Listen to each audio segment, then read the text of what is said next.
Assalamualaikum warahmatullahi wabarakatuh. Jadi guys, hari ini saya akan mengajak teman-teman untuk jalan-jalan ke tempat atau fasilitas kolam saya yang terbaru. Nah, jadi kemarin itu saya sempat gabut. Akhirnya saya iseng buat beberapa kolam. Nah, sebelum kita ke sana, saya akan perlihatkan terlebih dahulu teman-teman. Ini udah ada saya prepare beberapa kebutuhan kolam seperti media filter dan equipmentnya. Nah, di sini ada filter mat dari AC Mat. Nah, untuk AC Mat ini ukurannya 2 x 1 meter. Di sini semuanya ada 50 lembar AC Mat. Tuh, 2 x 1. Nah, ini fungsinya sebagai filter mekanis sekaligus filter biologis. Kemudian selanjutnya ada untuk filter biologis. Di sini ada Aquabio. Di sini ada 20 box Aquabio untuk mengakomodir di media filter biologisnya. Kemudian di sini ada tatakan filter juga 20 pieces. Kemudian ada pompa kolam ada 6 pieces dari KS Pump. Nah, yang ini masing-masing 15 sampai 20.000 kalau nggak salah yang ini. Sedangkan kalau yang ini yang 35 sampai 38.000 LPH. Ini semuanya KS Pump yang menggunakan koi standar Jepang teknologi. Nah, di sini juga ada lampu UV. Udah ada 4 pieces 80 watt masing-masing. Kemudian yang terakhir di sini ada Fujimax untuk aeratornya. Nah, ini semua saya prepare langsung disuplai oleh Koi Peles. Nah, ini sebelumnya terima kasih banyak untuk Koi Peles udah bantu support untuk kebutuhan kolamnya. Nah, ini kita langsung aja kali ya ke kolam.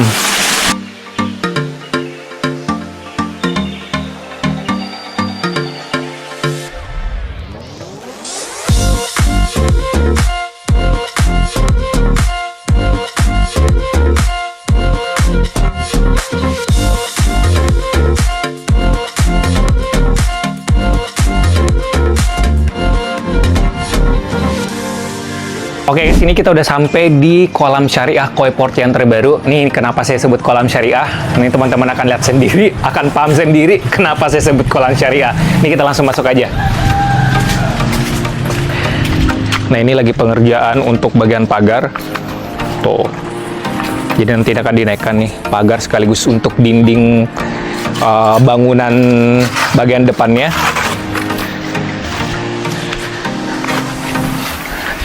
Nah, jadi kan nanti akan terbagi 2 bangunan nih. Ada bangunan kolam dan ada bangunan untuk semacam tempat nongkrongnya kali ya, untuk tempat barang-barang seperti media filter, pakan segala macam, equipment segala macam nanti akan diletakkan di bagian depan. Pokoknya area untuk shoppingnya bagian depan, kemudian di belakang untuk area kolamnya.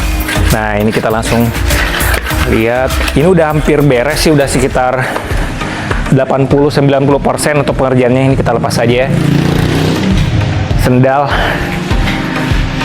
karena ini udah dicat semuanya. Nah, nih teman-teman akan lihat hijaunya benar-benar colok mata ya, hijaunya tuh.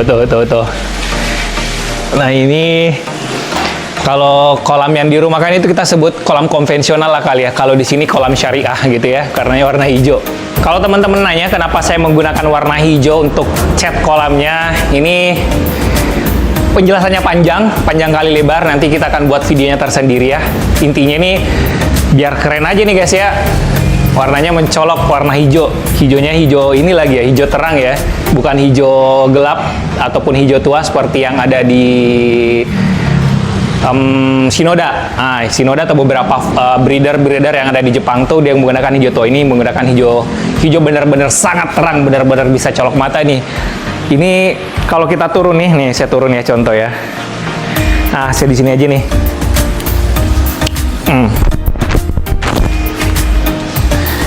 Nah, pasti mirip green screen dari untuk pembuatan film Marvel lah. Seperti ini guys kan. Warnanya benar-benar hijau terang. Nah, kita naik lagi.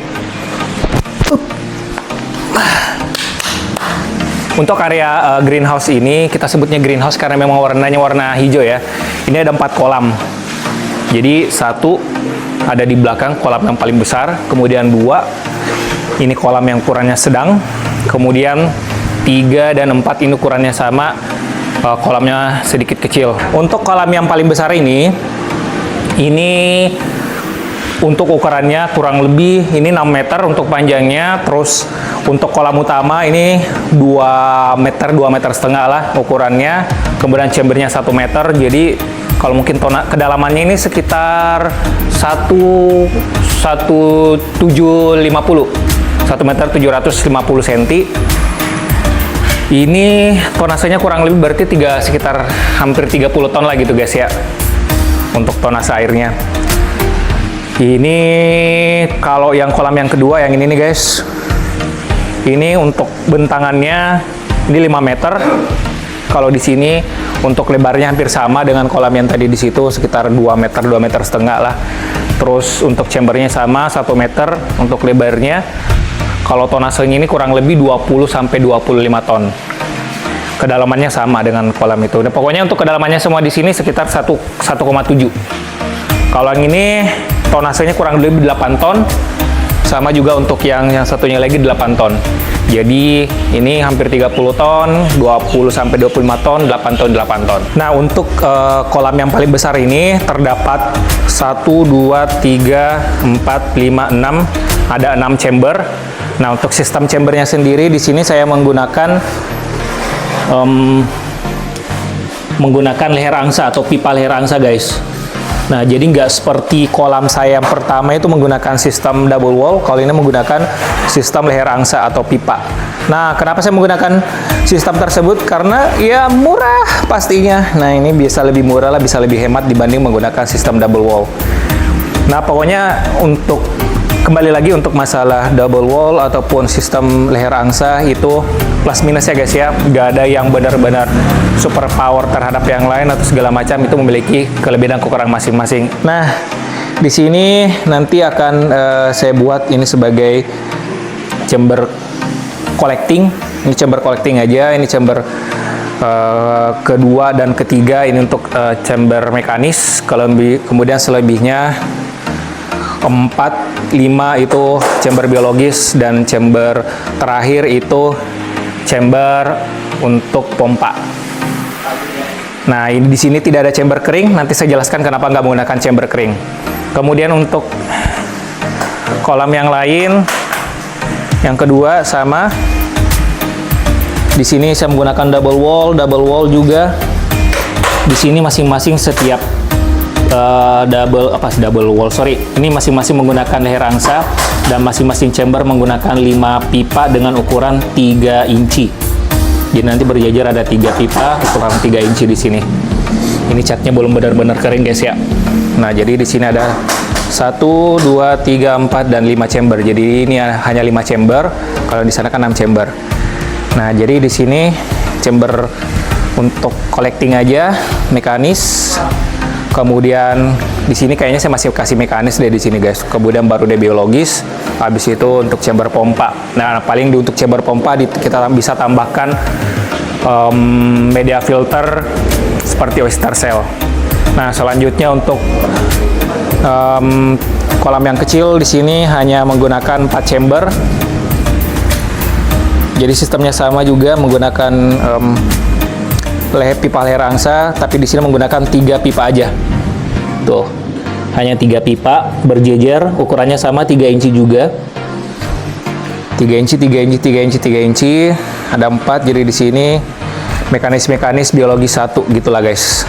Habis itu pompa, udah ini sama juga ukurannya. Yang 8 ton, untuk chambernya juga sama. Ada 4 chamber gitu. Nah, semua untuk button drainnya di sini saya menggunakan 4 inci, rata-rata 2 BD atau 2 button drain setiap kolam. Kemudian ada 2 surface skimmer tuh, masing-masing di ujung nanti naik seperti itu guys. Gitu. Nah, ini kalau ini lihat bentuknya agak aneh, ini dia cekungannya beda dibanding yang lain karena di situ ada semacam kayak pondasi gitu guys. Jadi lumayan tebal karena ini kan kolamnya dia nggak digali, kita langsung buat naik ke atas. Jadi ini kan atap rumah tuh, hampir sejajar dengan atap rumah. Jadi ini karena ada kayak pondasi gitu, jadi kita tutup guys, tutup gitu. Ya udah, kita manfaatkan lah semaksimal mungkin. Gimana caranya nggak terlalu, ketika kita buat elevasi gitu guys, biar nggak terlalu terlihat lah si pinggiran pondasinya tuh. Nah jadi guys, saya akan jelaskan sedikit terkait dengan tentang sudut elevasi di bagian pinggir kolam. Nah kalau yang benar itu seperti ini guys nih. Jadi ini dinding kolam, kemudian ini elevasinya ke lantai. Nah harusnya sih seperti ini elevasinya. Yang salah itu seperti ini nih. Jadi ini dinding kolam, kemudian elevasinya ada gundukan seperti ini. Yang salah itu seperti ini. Yang benar itu seperti tadi guys. Nah ini untuk bagian panel kelistrikannya. Nah ini belum rampung sih, masih dirakit, belum beres. Intinya ini masing-masing punya MCB masing-masing nanti untuk setiap kolam, dan untuk ini untuk chillernya segala macam masing-masing MCB untuk setiap chillernya gitu guys. Gak banyak sih bagian sini. Kemudian untuk bagian atap, nah ini ya guys tuh atap kita menggunakan ini solar tap. Nah jadi biar cahaya mataharinya full masuk 100% guys. Ini yang kita gunakan warna clear, biar cahaya mataharinya full masuk ke kolam, biar nanti warna atau beni ikannya ngejreng ya guys ya, kualitas skinnya bagus gitu. Nah kemudian untuk output pompa nanti, kalau untuk kolam yang paling besar ini guys, dia menggunakan 2 pipa ukuran 3 inci untuk sebagai output pompanya, sini sama di sana. Jadi nanti ini untuk sistem arus pompanya ini memutar guys. Jadi ini nembak ke sana, terus yang dari sana itu nembak ke sana tuh, gitu guys. Jadi ini dorong, terus yang dari sana dorong ke sana. Jadi dia biar muter airnya. Begitupun untuk di kolam yang kedua sama. Ini output pompanya 3 inci. Kemudian yang di sana nembak ke sana tuh. Jadi dorong, terus di sana dorong, jadi muter. Kalau yang di sini sih menggunakan 1 pompa aja guys. Kalau yang 8 ton nih, 1 pompa. Kalau ini menggunakan pipa 2 inci aja. Nggak tahu ini kalau kekecilan nanti kita bypass aja untuk pipa yang 3 inci kali guys ya. Nanti kita lihat aja apakah ini cukup atau enggak, seperti apa. Nanti kita lihat. Nah guys, jadi kenapa saya nggak mau buatin chamber untuk backwash, karena semuanya untuk backwash di setiap chamber ini saya menggunakan stop keran bagian luar. Jadi nanti untuk backwashnya segala macam tinggal putar keran aja, stop keran di bagian luar nih guys tuh. Jadi valve-nya dari bagian luar kita buka-buka, setiap chamber ada tuh, mulai dari ujung sana sampai sini nih guys tuh, gitu guys. Kenapa menggunakan sistem ini? Karena biar hemat space, karena untuk area kolamnya sendiri ini memang nggak terlalu besar guys ya, sangat terbatas. Jadi ya kita manfaatkan space semaksimal mungkin gitu. Nah ini bagian depannya, nanti kita akan renov, kita robohkan, terus kita buat bangunan baru. Nah alasan sendiri kenapa saya buat fasilitas kolam syariah versi koi port yang ada di sini, ini karena yang pertama kemarin benar-benar gabut guys, penerbangan gak terlalu banyak, kebanyakan di rumah, akhirnya muncul ide untuk buat kolam ini. Yang kedua juga habis pulang dari Jepang, karena untuk mengakomodir banyak ikan, nah, akhirnya saya jadi koi port kerjasama dengan SKF untuk membangun fasilitas ini. Nah jadi teman-teman apabila pengen lihat ikan secara langsung, nanti pada saat ikan baru datang dari Jepang bisa datang ke sini, main ke sini untuk lihat-lihat ikannya seperti apa. Kami tunggu kedatangannya. Terus juga untuk update terkait dengan perkembangan dari kolam ini, nanti akan saya buat juga video-videonya seperti pada saat pertama kali kita isi airnya, kemudian nanti pada saat kita install media-media filternya segala macam, dan juga equipment-equipmentnya nanti akan saya buat videonya tersendiri. Nanti kita akan buat part-partnya seperti kolam sebelumnya. Mungkin sampai di situ aja. Sampai ketemu di video berikutnya. Salam koi untuk persahabatan. Semoga sehat selalu dan kaya raya. Bye-bye.